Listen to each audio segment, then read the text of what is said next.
honestly, we've got a lot of updates on the conspiracy theories behind the assassination of Charlie Kirk. I feel like at this point, many people believe that there was something more to the story there. Many other people, including myself, think that allegedly maybe the Trump administration was a part of it, or the Israeli government, or both.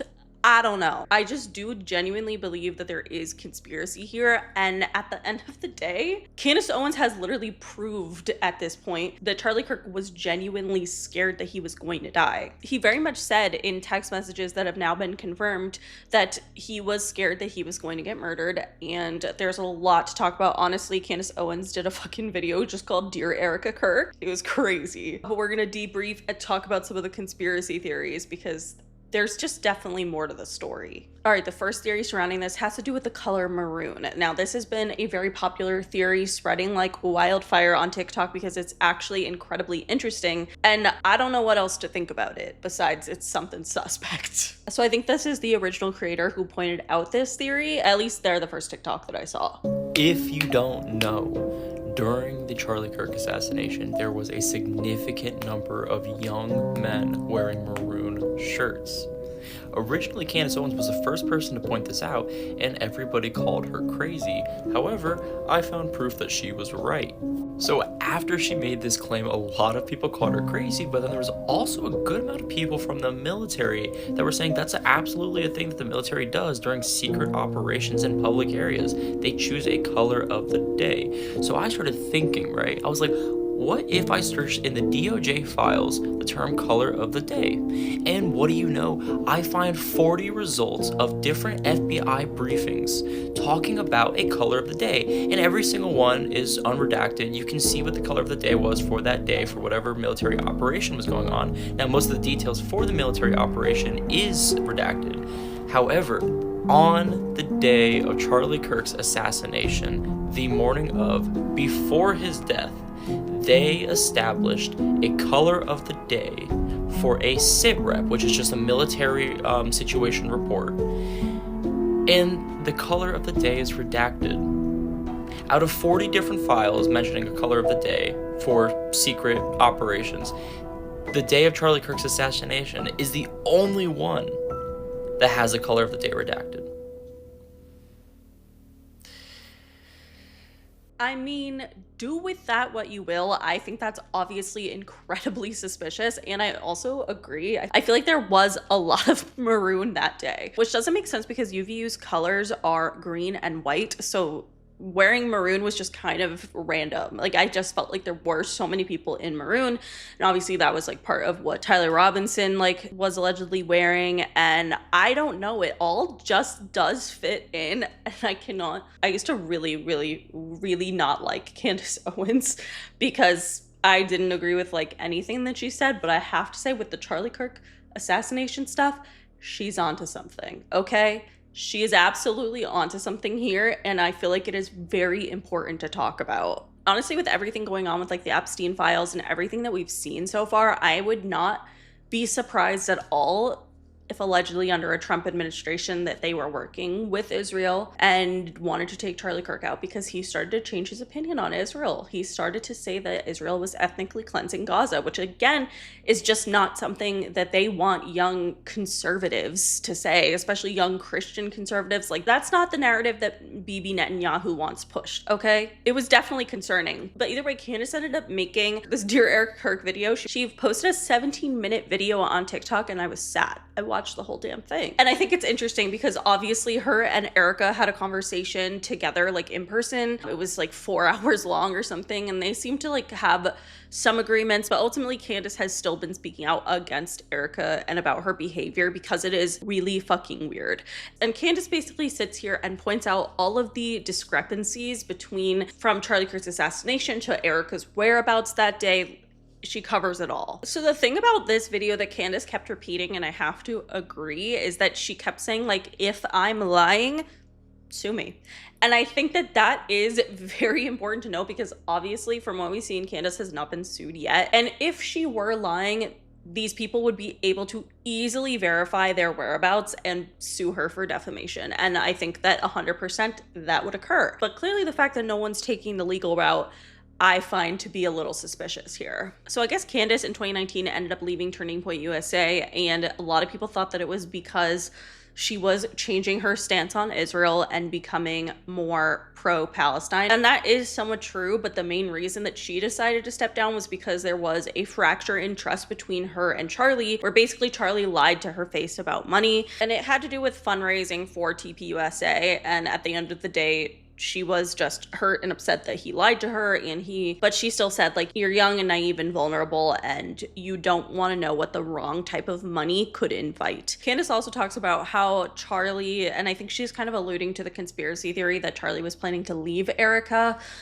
This is a pretty popular theory, but there's not like much to back it up on other than the first video that we see of Erika Kirk after Charlie died in his office. Like, the wedding photo of him and Erika is just missing from the background, even though Charlie always had it there. So Candace leans to believe the conspiracy theory that maybe Charlie took the photo away and put it away somewhere. Because why would Erika do that? And I kind of agree, like, Erika doing it doesn't really make sense, but this doesn't really like mean that much. Also, like, the night before he died, he like didn't have his wedding ring on and he ended up sleeping in his daughter's room. Personally, like, I don't think that that's that weird. Like, the daughter slept in Erika's room, so Charlie ended up sleeping in his daughter's room. Like, that I don't think is that weird. And the wedding ring thing, like, I don't know, some people just like don't go to sleep with jewelry on. That's my opinion. So like, I don't think that's that strange either, but I will say the picture narrative, that is a little weird. Now I think the most important point that Candace talks about in this video is the concept that there was this meeting in the Hamptons, that Charlie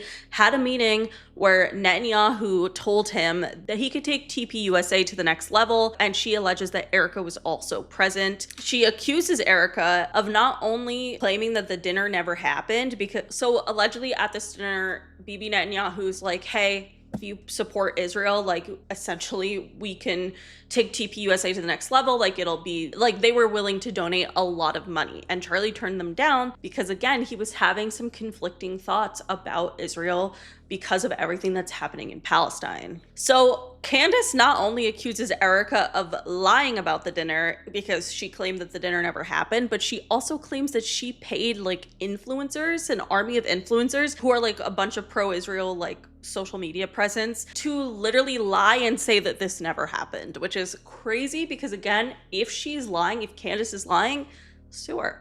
Like, I would like to know. Candace also claimed that Charlie declined to have Bibi Netanyahu on his podcast during a PR tour, and that Charlie's actions towards the end of his life were leaning against Israel, and that's kind of where the entire conspiracy theory comes into play. And the conspiracy, and obviously since the Trump administration is so close with the Israeli government and Bibi Netanyahu, it is interesting to think that maybe these things could be connected and this could have been a group effort to take him out. And girl, Erika Kirk is just insane, okay? Because where the fuck was she on September 10th? Nobody knows. Her story keeps changing. There's contradictions. It doesn't make sense. So Erika's story of where she was when she found out Charlie died, which was that she received the phone call and she was in a doctor's office waiting for her mother to get treatment. The reason Candace disputes this is because she's like, there's no way that people wouldn't have heard like Erika breaking down and screaming, because she claims that's what she did in the doctor's office. Like, there's no way no one would have heard that and like been able to corroborate her story or be like, oh my god, like, I saw that, I saw her find out. And I just feel like that would have came with it if Erika Kirk was in public when she found out that Charlie was killed. Then Candace talks about how Erika claims and told Jesse Waters that when they landed in Utah, she went straight to the hospital because obviously, like, her husband was just killed. She apparently already knew that he was dead, obviously went straight to the hospital to see his body and stuff. I don't know. She claimed this and still claims this for a very long time. But what's interesting is that Andrew Colbert told Candace Owens that that's not actually true, because he told her that him and Erika had embraced on the tarmac once his plane landed, and he cried in Erika's arms. Now, the reason that this doesn't make sense is because Andrew's plane landed an hour after Erika Kirk's. Why the fuck would Erika Kirk stay on the tarmac or at the airport for an hour while her husband is like dead in the hospital? Like, that's crazy. There's literally no explanation where that makes sense in my head. I don't know. I just feel like when billions of dollars are involved, which apparently Candace believes that they were in regards to Netanyahu offering Turning Point USA billions of dollars. Even though Charlie decided to turn down that money, it seems like there were people who were not willing to accept that decision. And it is pretty crazy because obviously now they've probably doubled their profits. So it's like at the end of the day, like, would it be profitable for Charlie to have been assassinated? Yeah, it has been. We've heard Erika Kirk talk about the fucking $200,000 of hat sales at her husband's freaking funeral. That is bizarre. Bizarre behavior. Also, I just think Erika Kirk in general has been sketching like everyone out. Like, I don't really know anyone who's like, yeah, she seems like a normal grieving widow, like whatever. I kind of am leaning into the conspiracy theory. Either Erika Kirk can just be bought and that's simply the explanation, or I kind of maybe believe the conspiracy theory that Charlie was planning to leave Erika, and had they gotten a divorce, like, but Erika obviously didn't want that and then agreed to like go along with this scheme. I don't know. See, the Erika of it all is where it doesn't make sense to me. Like, why would you let like money come in between you like that? But then also I feel like that's naive of me to say, especially again with everything going on in the Epstein files. There's evil people here. That's just what we have to accept. I feel like we can't turn a blind eye anymore to things that sound crazy, because even though it sounds crazy, I don't know what sounds crazier, that or freaking Erika Kirk doing backflips on stage on a world tour after her husband dies. Like, I don't know. It's weird, okay? And Erika Kirk really is Alison De Laurentiis on the night she went missing in that damn yellow top. She has lived so many fucking lives, this girl. I don't trust her. Not as far as I could throw her. No way. And again, I think that Candace is right in the fact that she would be sued for saying this if it wasn't true. And everything that she said, if Candace is lying, Erika would be able to dispel any rumors, like, with evidence. But she's not doing that. And why? I don't know.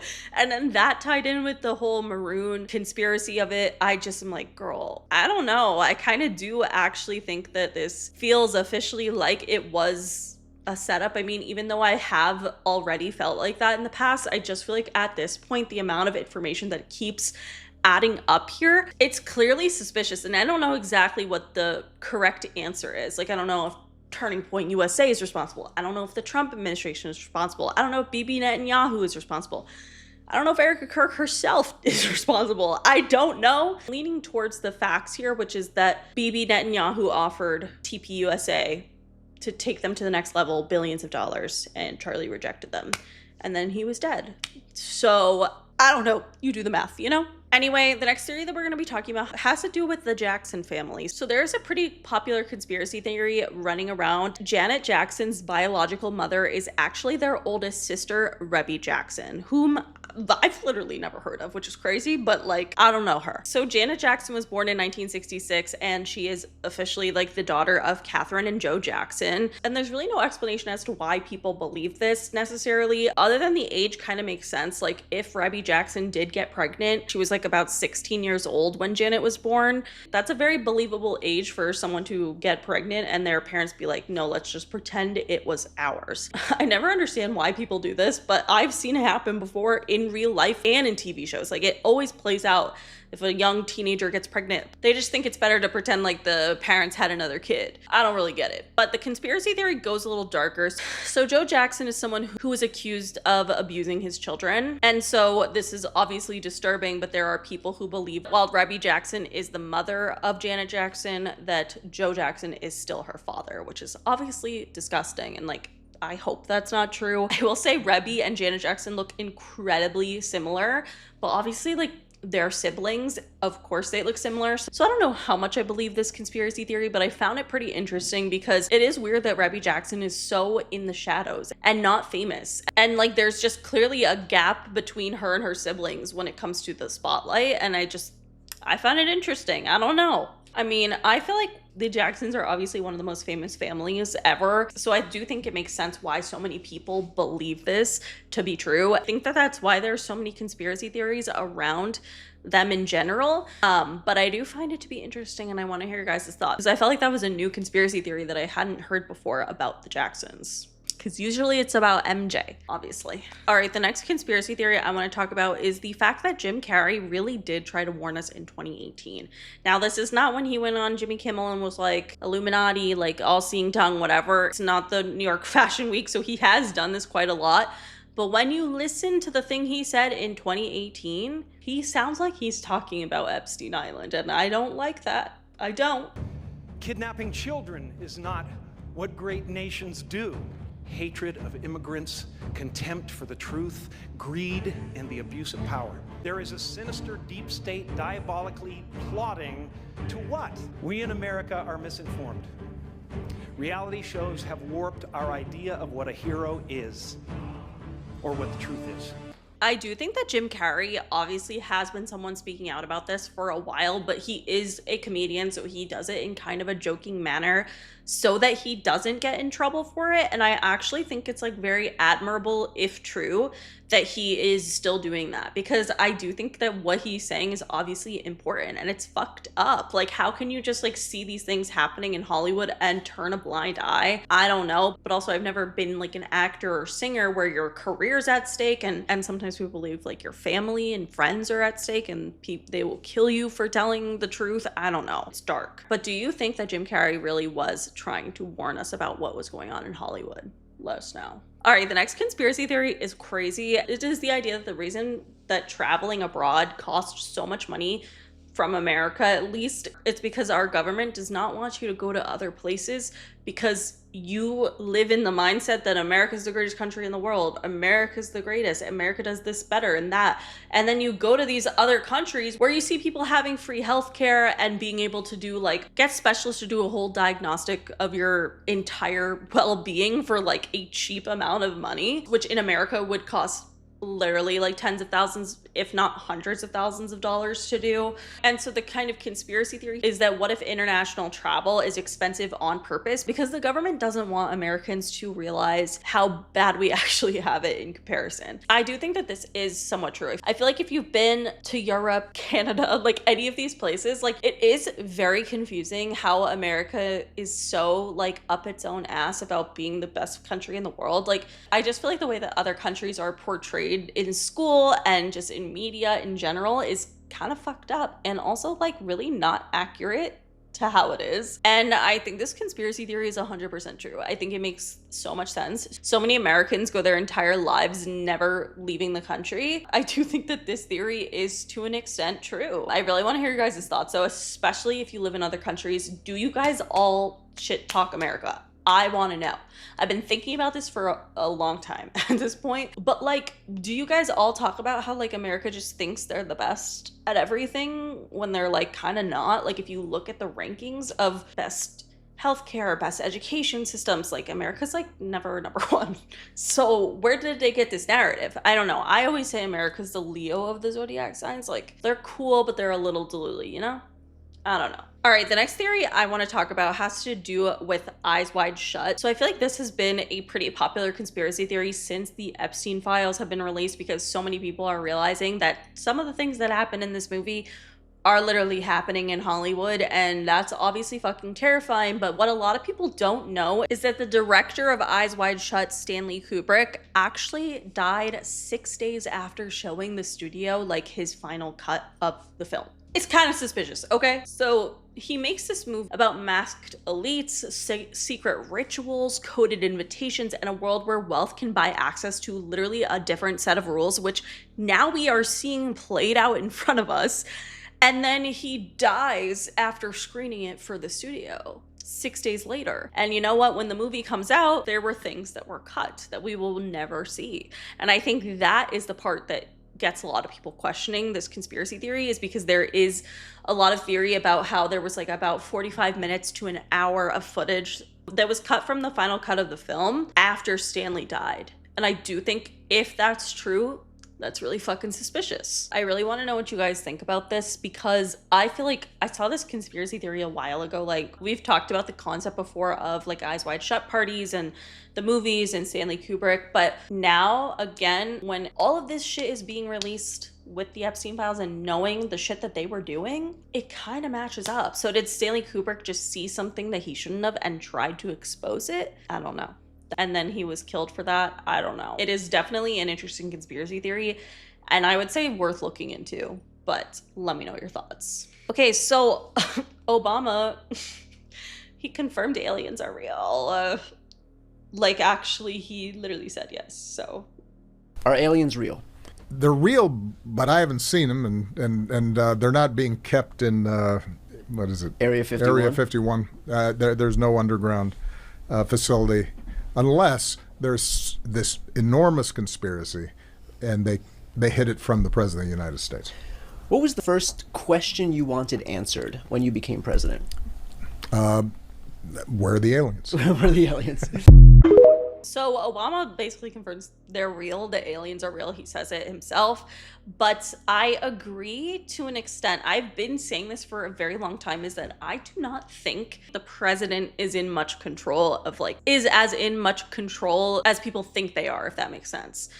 I think that elite societies in government, the Illuminati, Hollywood, whatever you want to call it, I think that this shit runs so deep, deep rooted stuff, that a lot of presidents probably would never know of the things that are going on behind closed doors. I think that lineages of elite people would protect that information from somebody who's going to be the president for a maximum of 8 years. That's just my opinion. I think it's interesting that he even said it.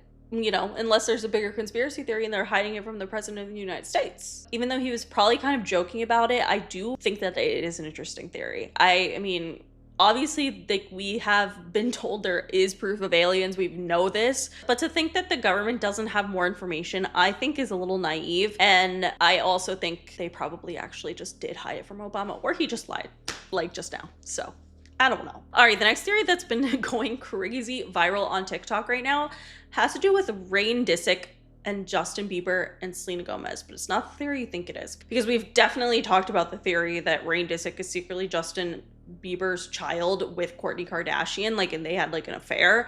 That is a popular conspiracy theory, and honestly, I find that more believable than this one, but the internet has been obsessed with this lately. And it's a theory that Selena Gomez and Justin Bieber got pregnant, and Selena was replaced with a clone after giving birth to who is now Rain Disick. Honestly, I don't understand why this is trending so much. People keep looking at videos and seasons of Wizards of Waverly Place, and they're like, you can tell Selena was pregnant here. And I'm like, girl, literally what? I never felt like Kourtney Kardashian wasn't Rain's mother. I just kind of agreed with the conspiracy theory that maybe it's not Scott, it's the dad, and that it could be Justin Bieber. But essentially, the overall conspiracy theory is that Selena and Justin had a baby. They didn't want it to ruin their careers or their lives or whatever. So she gave birth. That baby is Rain Disick, was taken by Kourtney Kardashian for some reason, concealed, and they all lied about Selena Gomez's pregnancy, and Selena wanted to tell the truth, and that's why she was murdered and replaced with a clone. See, this just feels a little tinfoil hat, But what I will say is I kind of believe the conspiracy theories about Selena Gomez being a clone. Because lately, I do not recognize her. I don't know whose voice that is. I just don't know.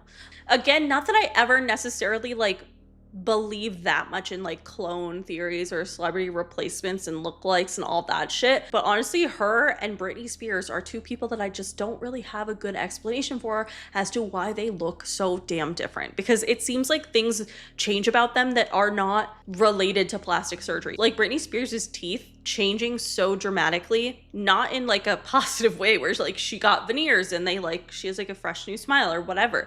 Her teeth literally just have gaps now. I don't know. I mean, shit can happen. I feel when you go through it, but I also think it's really interesting conspiracy theory that Britney was replaced with a clone, especially because why the fuck is she still recording on an iPhone 2?